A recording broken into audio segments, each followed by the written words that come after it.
people have the power to create machines, the power to create happiness. You, the people, have the power to make this life free and beautiful, to make this life a wonderful adventure. Then in the name of democracy, let us use that power. Let us all unite.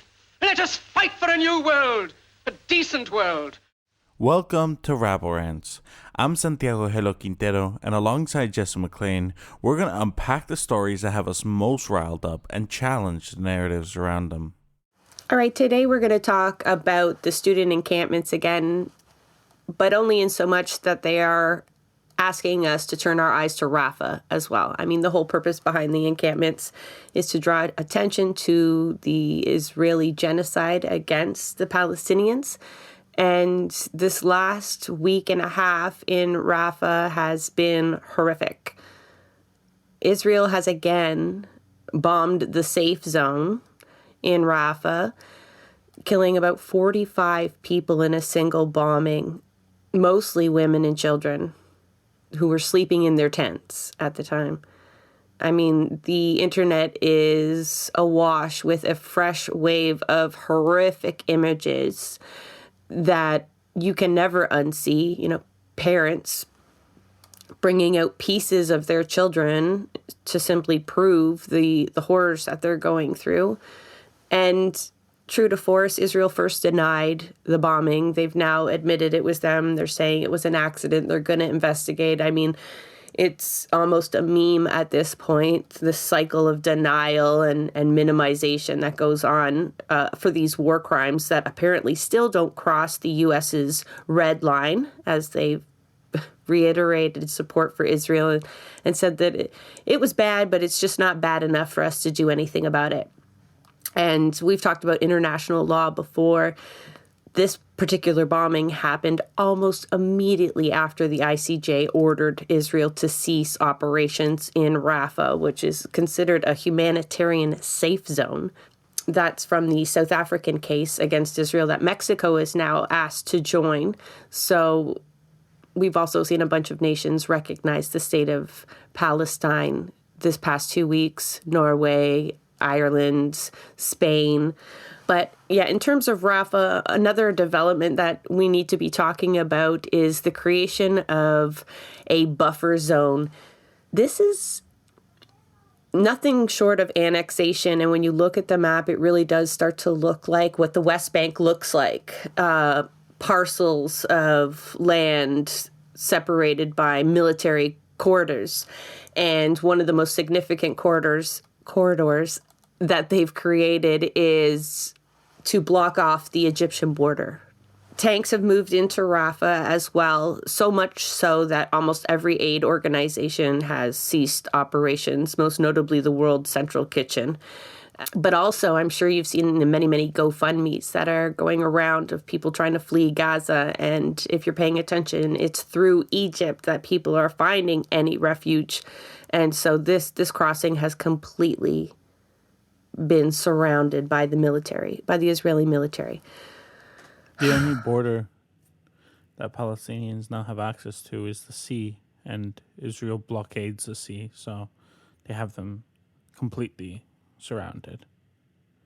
There's nowhere for people to go, and yet they keep dropping bombs. Like the attacks in Rafah right now have been truly horrible when after 8 months, there's still, after 8 months and all the desensitization that people have gone through, everybody, like the amount of people who are horrified right now, what's going on is as much as I've seen it throughout the past 8 months. I was curious to see what the Zionists were saying about it, like how they're justifying it. Turns out there's fake recordings going around where they have people pretending to be Hamas, saying that, it wasn't actually an Israeli bomb. It was that they hit ammunition depots that Hamas had that exploded. So in case you're wondering how they're justifying it to themselves so that they don't have to process the horrifying images, that's how they're doing it. Because there always has to be a way to do so, right? That makes me so fucking mad because we absolutely know those were U.S. bombs that were dropped on tents. Oh, yeah. We fucking know it. Like, you can trace it back to your tax dollars. Another tool that they're also doing, and we've seen it before, is this pivot to this crisis of anti-Semitism. Right? Just talk about something else, anything else, because we can't possibly justify this shit. No.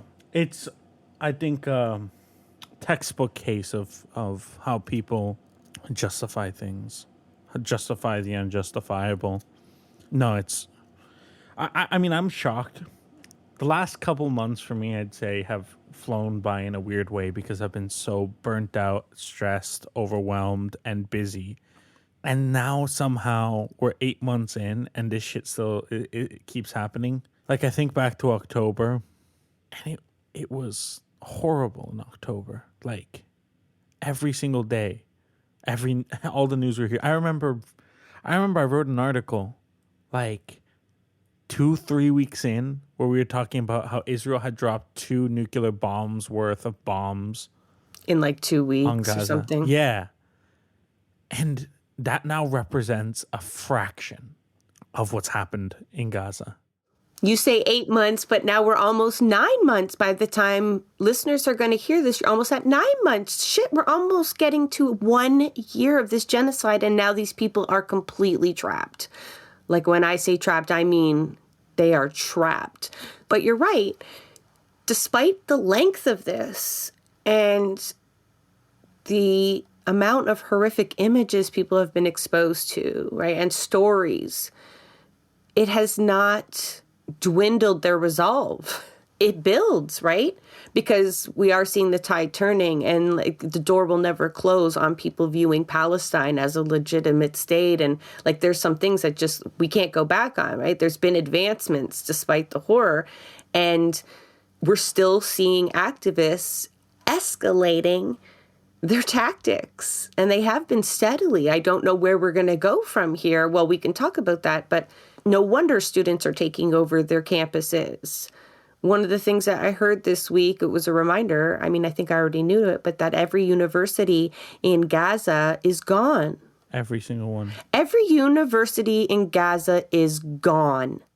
And these were good universities. One thing that Palestinians have always valued very highly is education as a tool of resistance, right?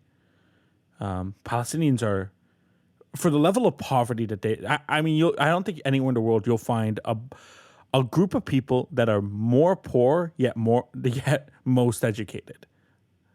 Like, Palestinians are incredibly educated. These universities were incredibly important to Palestinian culture. Like I said, knowledge and education was, for them, a form of resistance. They saw it as a way, like, if I learn things, I can learn ways to help my people. And Israel knows that. They didn't accidentally blow up. I mean, there was literally controlled demolitions of universities. And in case you're wondering whether or not that's a conspiracy theory, you don't have to take my word for it. You can take IDF soldiers' words for it because they filmed it and bragged about it. So it's not like that's a fucking mystery. No, and what's most shameful is that these universities, these institutions, seeing this devastation of other universities, scholasticide was a term I learned this week down at the encampment. It's part of genocide, right? It's part of destroying an entire peoples and weakening them. But the fact that these institutions have not spoken out and, in fact, are demonizing the students on their campus trying to stop this slaughter should shock people. I mean, it should change the way you view universities and how they operate, in case you thought they were just like these glowing institutions focused on education and empowering youth or whatnot. Because, yeah, what's going on at the universities in Canada, in particular at the University of Toronto, just demonstrates the opposite. It's funny when people think that universities are these socialist institutions.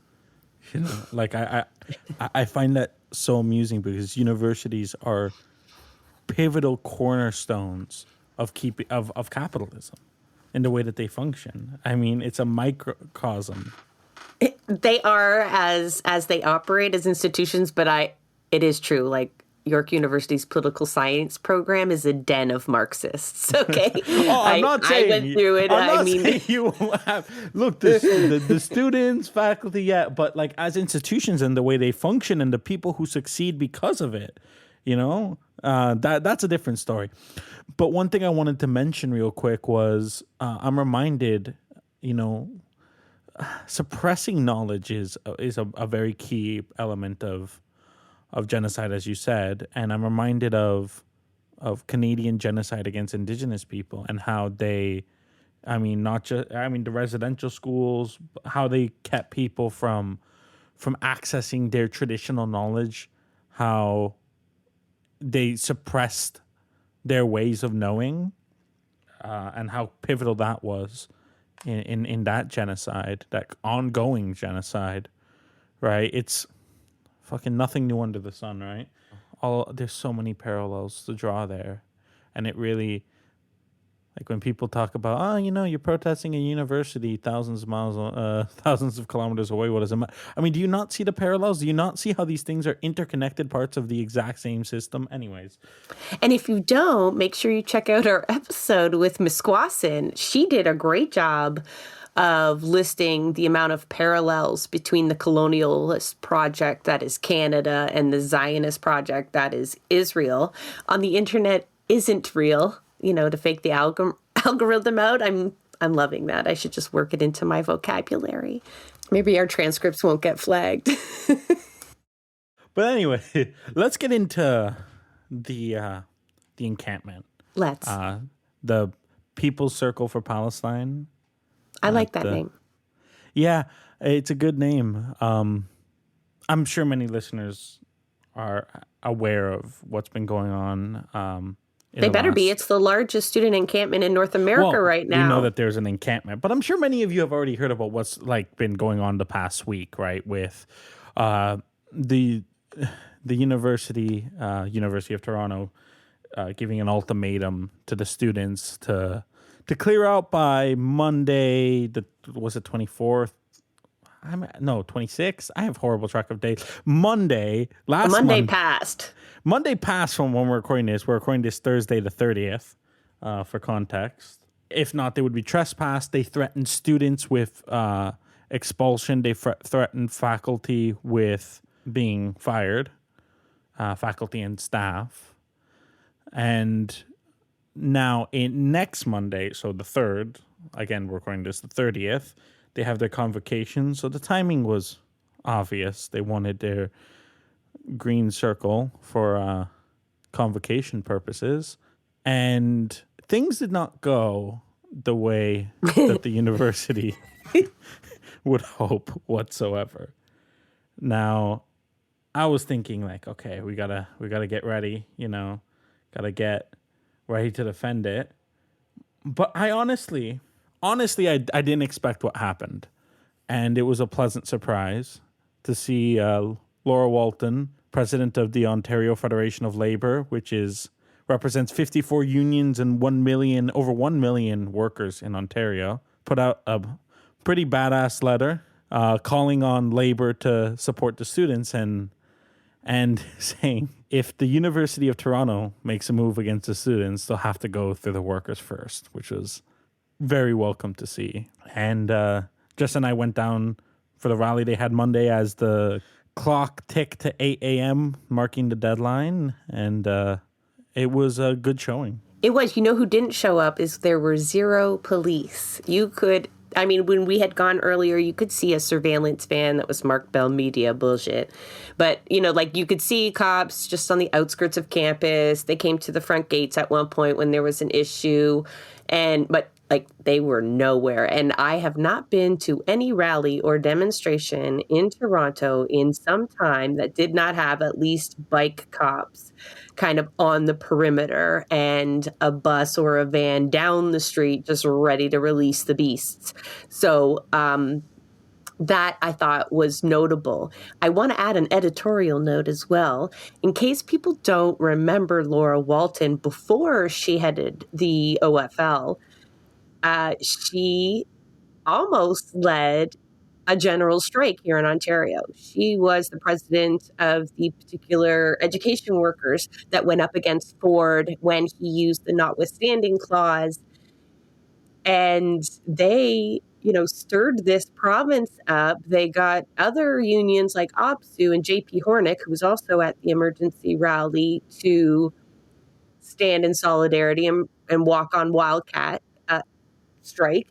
And this is a promising development in terms of the Ontario Federation of Labor. I mean, you could criticize the demonstrative nature of union rallies, like the need to brand it and remind everyone which union you are. And, some of that I think is not in great taste, but the notion that labor leaders would quite explicitly say that they would stand between police and students should they try to move in on them is extraordinary.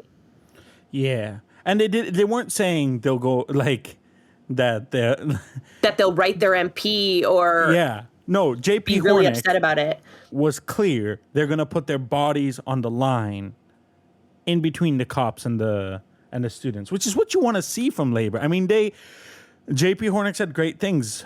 Solidarity is a verb. It requires action, right? And that, student issues are labor issues. Absolutely. Like, we see the parallels, like, great stuff. I'm not going to be too flowery because I do have some, I think, fair criticisms. There are certain things I would like to see that I didn't see, but I was glad to see labor show up on Monday. At that point, there was no chance in hell that cops were going to show up at 8 a.m. that morning to clear the students. And it would have been the night before, there was a windstorm in Toronto, and I was worried that all the tents were going to be blown down, and then it was pouring rain, and it would have been a really horrible day to try and defend an encampment, really. Worst possible moment to defend an encampment. So I'm really glad. I appreciate labor's support there. That's exactly what we've been calling for, right? Is labor to show up in solidarity. It was a pretty historic moment. Not that you would know that from the headlines of major media who were mostly talking about the injunction, which the OFL did join the injunction to defend intervener status to defend the students, which is also nice to see because they can afford good lawyers and whatnot. Unlike UofT lawyers who defend rapists. You have to clarify what you mean there. The same lawyers that are defending the University of Toronto have defended the likes of Jian Ghomeshi and Harvey Weinstein. And so you think they would make better choices. I think overall the University of Toronto has seriously mismanaged this because, they purposely delayed their injunction, I'm thinking, to take the wind out of the sails of that emergency rally, so to speak. Instead of having to then go and protect the encampment, people dispersed because there was a 24-hour delay. And then that hearing, again, has brought a longer delay that actually puts it... 2 weeks. Almost 3, puts it past their convocation almost. Like, we're talking about near the end of June. And so one of the main arguments from the University of Toronto and why they need an injunction is because they need that green space so bad. It's the space that's right next to their convocation hall. And the judges basically told them with this delay, like, that there is no urgency there. So most of their argument for the injunction altogether will then rest on the fact that they're trying to portray it as anti-Semitic, violent, and a threat to student safety, which is an old narrative that pro-Palestinian activists have been facing forever, but obviously hyper-intensified at this point. It's not like the university cares too much about protecting Jewish people because there was a woman there, Susan Weiss, who she had survived the Holocaust. She's an outspoken activist, anti-Zionist. And when she arrived to speak at the rally, when I said she survived the Holocaust, you can imagine she's quite old. She's in her mid-80s. and required mobility assistance. So they asked the campus security if they could bring the car closer to help her, to which the security guards said, too bad. So in case you're wondering how performative the university's care for Jewish people is, there's your answer. Back to the injunction, though, folks may remember, or maybe not, McGill, University of McGill tried to get an injunction against the student encampment that is still going strong there, and they failed. So it's not actually very promising the university will get the injunction. And I think Santiago and I have been going back and forth in our discussions with each other on how this will then play out. I'm sort of convinced that police will eventually move in simply because there's just this really concerted effort to add crime into the equation, right? Doug Ford right now has just openly blamed immigrants for shootings at 2 Jewish schools in which police have not released any identifying information as to the shooters. And so on top of that, we're seeing, bullshit arrests happen on the fringes of the encampments.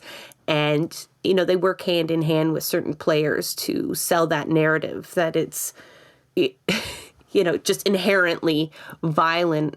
I think eventually they'll create a situation in which that'll allow them to move in. I hope I'm wrong, because they still hold such great potential. I mean, just 2 weeks ago, however, we did see McMaster Student Encampment close up shop. And you can hear it in my voice. I feel uncomfortable criticizing activists anytime. You never know people's situation, but you couldn't help but see some of the disappointment on social media as well from within the community. The students there were promised kind of meetings in October to discuss the divestment situation, and they ended their encampment for that. And when you get the update that I gave at the beginning of the episode on what is happening in Rafah and the urgency to think you'd wait till the 1-year anniversary to even discuss divesting from those weapons seems like it's not really related to the current genocide at all, right? You could say that that's related to the occupation, right? The long-standing, ongoing, violent occupation, but certainly you can't pretend that those goals were aimed at stopping this current genocide, or in particular, this siege on Rafah. So, I mean, that was really disappointing. But I am buoyed by what I'm seeing in the resolve of the University of Toronto students. That emergency rally and the students that spoke there in particular made it clear that they were not going anywhere. Like, disclose, divest, we will not stop, we will not rest, right? Like, that is their mantra. They know what's going on. They're doing an incredible job. Like, really, really. I mean, you could almost write a textbook of what they're doing. They've been on it since day one. I think they've handled everything as if like in such a great way. They've really controlled things. They've educated, and they kept turning back the issue to what was happening in Rafah during the talk. That was just so needed, because some of the rah, my union is so great and stands behind you. Like, that was just repeated so many times. Like, so many times, and then with no direct call to action there, right? So when we heard the personal stories like of that. Yeah, no, I was personally inspired by those students who spoke. I mean, seriously, these are people who are very close to me in age, and I was, I was thinking, like, if I was up there speaking, could I frame everything as eloquently, as perfectly, as importantly, and as crucially as they were? No, fuck no. The unions did great, but the students stole the show. I was incredibly moved by everything that they were saying, and I just couldn't help thinking, like, I would be so, like, if I was there every day for 4 weeks, I'd be so fucking exhausted by now. And the fact that they're this far and they were able to communicate the way that they were doing was incredible. But you would also be surrounded by incredible people. You would not be doing that alone, right? That's one thing that I think is so clear when you talk to everyone involved, like heavily involved. We've had them on the show, is they really feel like everyone around them is doing everything they can. And so I think that energy that people are continuing to bring to these actions and to their work is helping people get through it. Because like Santiago said, like there were people up there talking about losing 40 plus members of their family in a single strike. And then it only got worse from there. And then they belong to an institution that is completely complicit in this genocide and then is demonizing and criminalizing them for trying to stop the slaughters of their family. I did appreciate when Sid Ryan got up there. He was one of the last speakers at the emergency rally there, and he pressed that point that resistance is permissible and expected.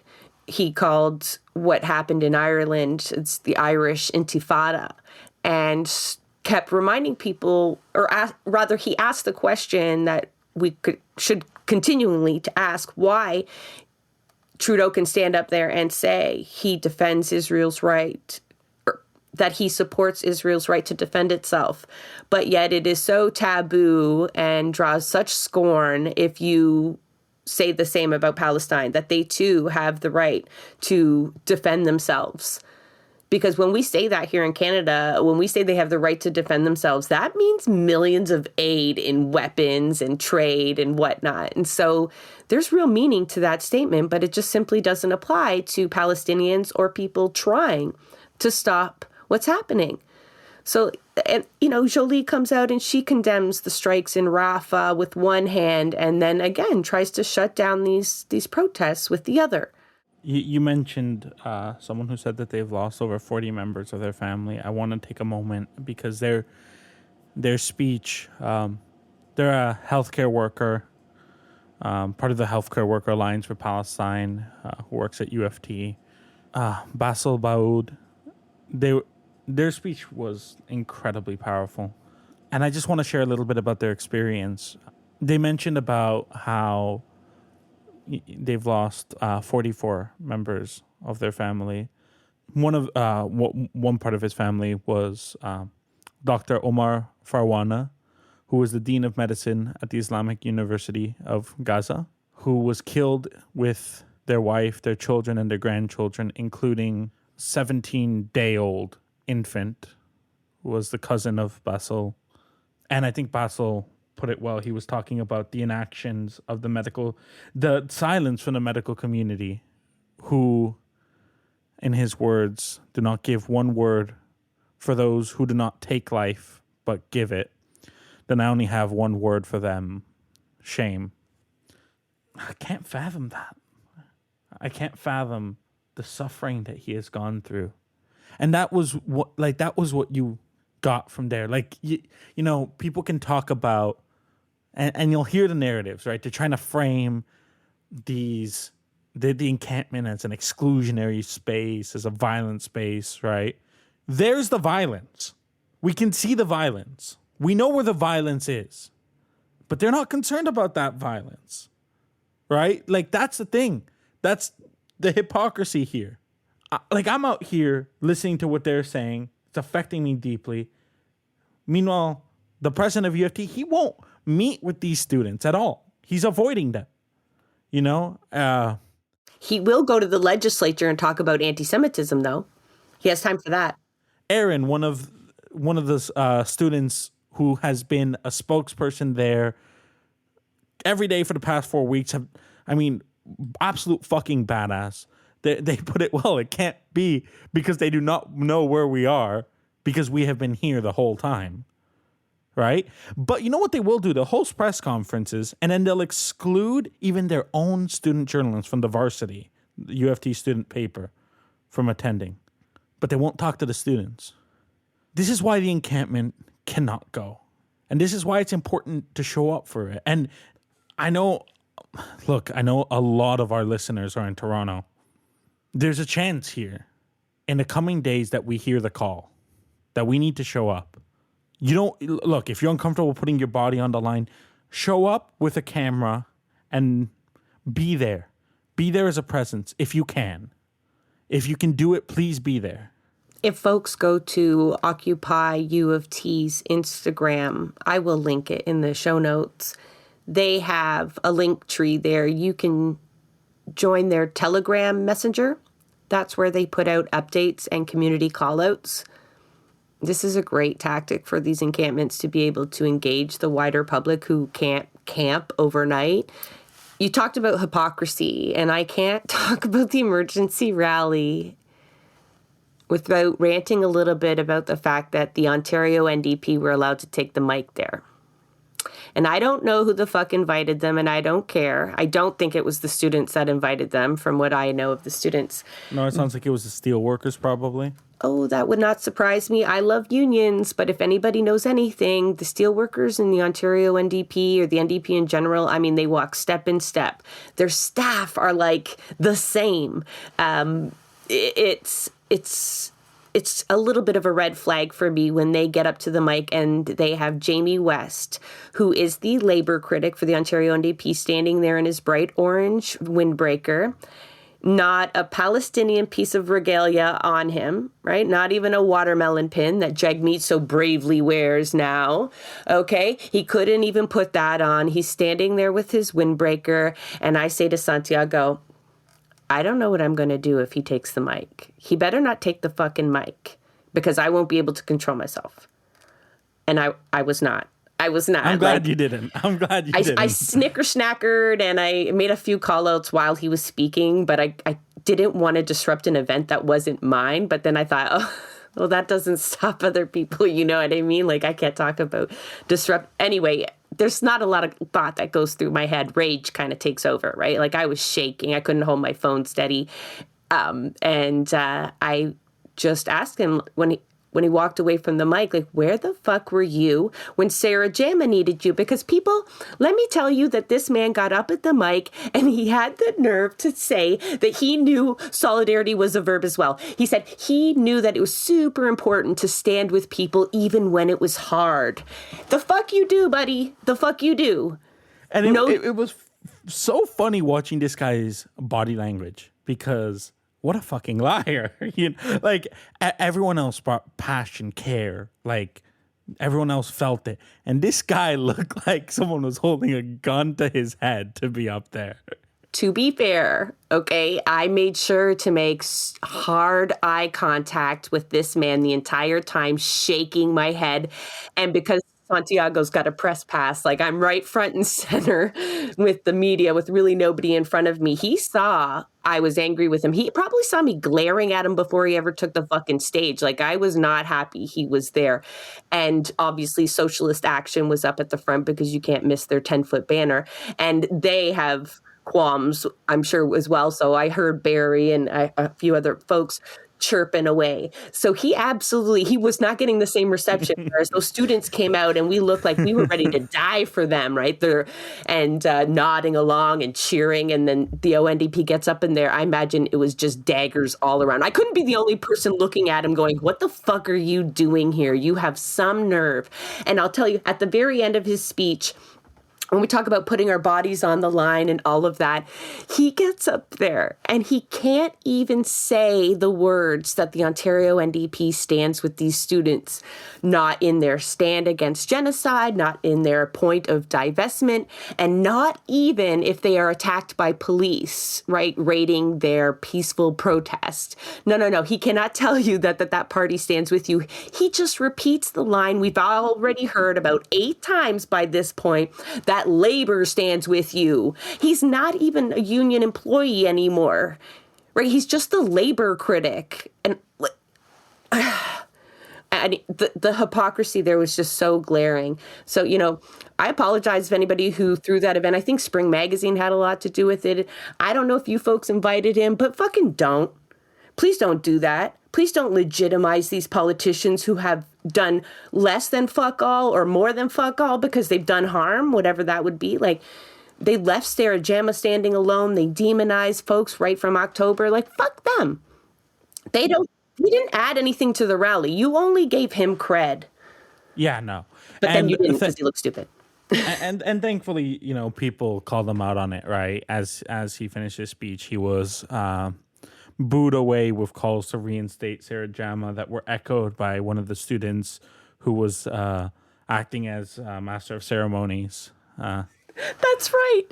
The MC, the crowd was chanting, reinstate Sarah Jama, and she totally encouraged that. I was like, no, yeah, she was chanting. Well, she didn't invite him. Yeah, so that's what I'm saying. I felt a little more justified. They got it, they got it, and this is the thing, like, we hold, quote unquote, our own accountable, right? Like, we're not out here, we like, that is what you want to see. You want to see these fucking, some of us do, fake ass motherfuckers get booed off stage like they deserve. So shout out to them. That was great. And I only did it because Santiago couldn't do it with his press pass on. It's like he's got to pretend like he's as neutral as possible, which is kind of frustrating standing next to you when you're playing that role, because like you're like, what's wrong with you? Why aren't you yelling? And then I'm like, oh yeah, okay, yeah. I was like, but the gig is up. Like, I was holding your umbrella.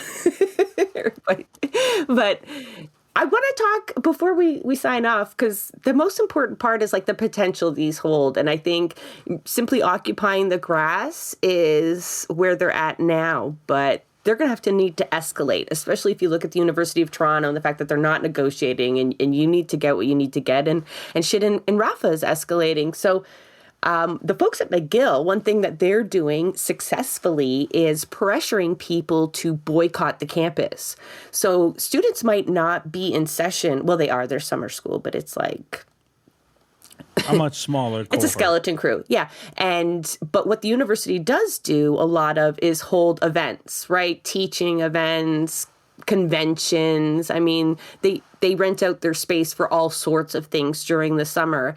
And so they're asking people not to enter the space, like not to use the campus, to boycott them. And I saw Fernwood Publishing, who have been donating books to the encampment. So if encampments reach out to them, they will send you a whole bunch of books for your library. But they have declared their solidarity and have pulled out a publishing event that was scheduled there. So I think that's another way that students can start to hit the purse strings of these universities to increase the pressure on them, right? Like, let's say they can live without that piece of grass forevermore. What else are you going to do? So that's one. Yeah. I want to put out some requests, I guess. And my first one goes out to Fred Hahn, president of CUPE Ontario, because, look, I great. Like, Fred Hahn, he's been doing great stuff. I appreciate Fred Hahn. But one thing, he mentioned about how the biggest union in terms of faculty and staff at the University of Toronto is CUPE. Over 50% of the university are CUPE members, right? And one thing that I guess was absent for me in terms of a call, because he mentioned about how Laura led an illegal strike to protect the healthcare workers, right? And one thing I want to hear him say it, and I think it would be powerful, because we're right now worried about the cops coming in, about this and that, is if the cops come in, CUPE needs to go on strike. The university does not get to continue functioning if the cops move in. That's something I want to see CUPE doing. That is, put your bodies on the line. Yes, great stuff. But at the end of the day, if the university cannot function, that is maximum pressure on them. They need to function. So, and CUPE holds that power. So that's something I want to see. And I say that with love to Fred. I say that in solidarity with Fred. But that is exactly what he needs to be doing right now. I think if we know Fred, and we kind of do, he would want nothing more than that. And there is precedent for this, because in the United States at UCLA, we talked about the violent police action there. I hope I'm getting the university right. Either way, all of the unions on that campus issued a strike notice And they attempted to legitimize it. So rather than just like going on a wildcat strike, because of the unsafe working conditions that then existed with the use of such police violence. And it's justified. There's faculty here too. It's not just students. Like, it's QP members who will be attacked by the police. So they have that justification if they need it. It'll be QP members fucking dismantling the encampment, right? Once the police haul them out of there, who do you think will be tasked with cleaning up the tents and the barricades and all of that? It will actually be just like it was at Occupy. It'll be QP members forced to do that. And that would horrify Fred. Right? We know him, there's limits within like what's possible, but I think Fred has been pushing these boundaries. And just today he was reelected at QP's convention as their president. So as much as people, and so as much as people come out and try to say like, oh, this isn't what union's for and he doesn't represent me. Well, you don't really represent your union then, because he keeps winning those votes, bitches. And he's been fucking slandered in the press. The Post, the Sun, like, they've been going after Fred for months. Like, Fred... Years, but yes. Years. But like, in the last few months, the attacks against Fred have been... they've definitely increased a drastic amount. Like, I can't imagine the thick skin. And like I said, this comes from a place of, like, knowing what Fred's about, knowing that this is something that, like, he would want to do, and this is us saying, like... Please do that. Like, we give you the green light, Fred. Not that he listens to us, or I mean, but like it comes out of love. It comes out of like this is the thing that will shut them the fuck down. And because we're talking options, right? And it's like, okay, it'd be good to see the students withholding tuition. That would be nice to see. Returning students. I'm worried, like, you put a call up for first-year students to start fucking around and their spaces will just be taken because a lot of people are not being accepted into university out of high school. And so, Like, it's too big a sacrifice. For them, they're thinking, this is my whole fucking future. And it won't impact him. It's not so much like the risk to students because people are risking life and limb. It's that, like, the university will be able to replace them. You can't replace third, fourth-year students as easily, right? They're deep into the program. If they fill the schedule up and then don't pay, you're in trouble. But at the end of the day, the most crucial thing is time here, right? And there's no room to wait until September, right?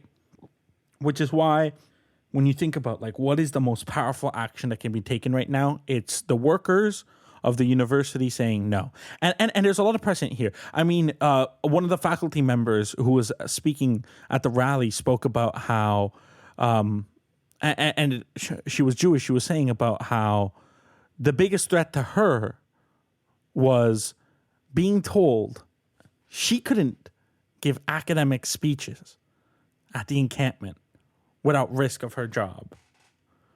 Right? You mean she couldn't do the teach-ins? Yeah, the teach-ins. Right? Yeah. Yeah, exactly. Right. Because I learned from her speech there, so I don't know if it was academic by definition, but I did some learning. Yeah, I mean this is the shit that tenure was created for, right? To protect, like. You want to talk threats to academic freedom? It's the university censoring their faculty, many of who, like, are more than aware, many of who have dedicated their lives to studying these issues. Right? You can tell them that they're wrong, that they don't understand it. You fuck faces. You think that I'm sorry. I love when you go off the rails like that.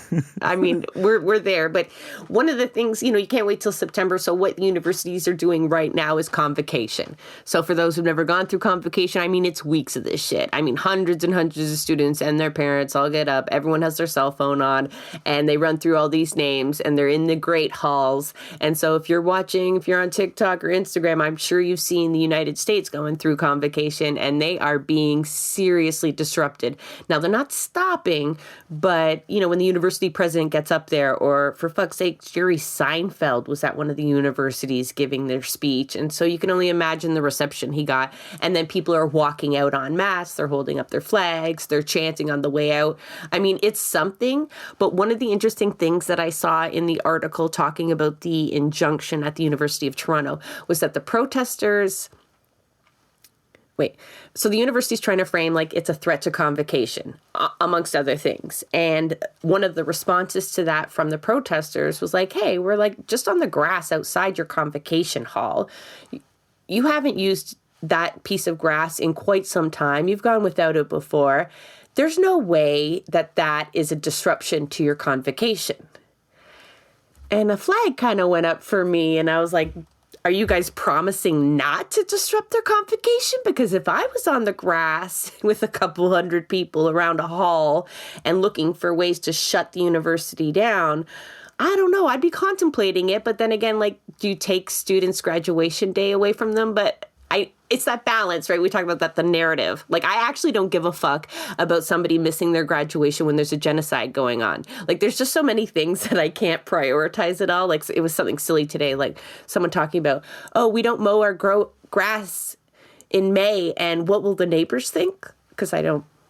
Anyway, and I'm like, I don't give a fuck what the neighbors think. There's a goddamn genocide going on. Find priorities, man. Like, I literally don't care. And so, like, I don't really care if someone doesn't get a picture with their diploma and their hat and gown. I went through it and I hated it. I thought it was kind of awkward. I have like one photo I like from it. So if you compare that to genocide and the fact that all those universities are gone, so, like, none of those kids will be graduating. None of them will even be going back next year or the year after that or the year after that. So I would say disrupt the shit out of those convocations. I mean, like, shut them down. Like, make it impossible for anyone to park anywhere on that campus. Make it so they have to walk through the hardest picket lines. If those unions want to, like, put their bodies, like, also, can you help escalate the situation before it gets there? Like, a strike after a police action would be great, like expected. You know, if you couldn't get there to physically protect them, let's say middle of the night, the call doesn't go out in time, so then you make a big stink afterwards. But like, that's been done before. That's been that could be a spark that does something else. But yeah, let's up the ante. For me, I hate the pomp and ceremony of these things. Because what, convocation or? Yeah, I think they're representative of exactly what I'm talking about when I say that these universities are these institutions that are cornerstones of capitalism, right? And like, I get how it's important, right? Like, it's important to families and the students. But, you know, I feel like I can speak with a certain level of authority here as a graduating student who just went through 8 years of post-secondary when I say fuck that shit. Because it's not real. And for me, I hate things that celebrate things that... I hate when things are so polarized to when it's a... You know, if you were to fail university, it's you're a failure in the eyes of society, but it's also a huge accomplishment to graduate. Like, I don't know, I hate that duality of it, right? Because it doesn't represent somebody who came out of here more knowledgeable necessarily, right?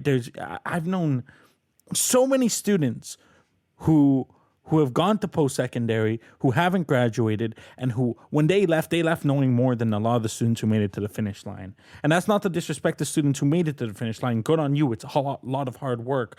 But it's just this, the way that they do it feels wrong to me. The way that these ceremonies function feels it doesn't feel like a genuine celebration of students' accomplishments. It feels like a fucking advertisement for these institutions to tell people, don't you want this approval? Don't you want us to tell you did a good job? You know? And fuck you. Why do you get to decide what a good job is? I'll tell you what a good job is. The students in those encampments, they're doing a good job. And the amount of learning that they're doing there probably far exceeds what they've done inside the walls of their institution. Because I remember as organizing as a university student, that's where I really learned like some stuff. Like, I've got all kinds of facts and I understand different theories of politics and this and that do come in handy to explain things and whatnot. But the practical knowledge that I gained was definitely outside the classroom, right? It was Absolutely. with comrades, it was trial and error, and it was going up against the same institutions we were paying, which felt really That's my shitty. thing. You're paying thousands. If you've learned what you need to learn about society, about the way that the world works while you're in your time at the university, you won't give a shit about these ceremonies and you'll be there disrupting it with everyone else. I think so. My take on it. I think so. I think, you know, like, and you have to not balance so much what the outward perception will be. You know, the parents that will be online crying about the fact that their kid didn't get a graduation photo taken in the ideal spot or whatever it is. I mean, that you can't let that stop you from your mission, right? Like there's always going to be those calculations to do about how's this going to be perceived by X, Y, and Z. And at this point, I say like, fuck X, Y, and Z.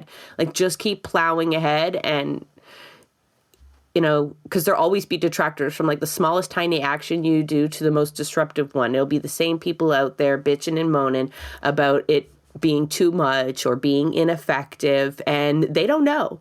Like one of the points that was made at the emergency rally was that you don't often know when you're making history in the moment, right? That's something that happens upon reflection, upon how history turns out, right? How those actions played out long term. But there's no doubt that these students in these encampments, which is sparked by something that we should have never seen, you know, that itself has been transformative for the world's population. These encampments are transformative for the students and everyone experiencing them. And hopefully it changes the way in which universities think that they can interact with their student populations, right? So I'm so proud of what they've done, and I'm here to defend them.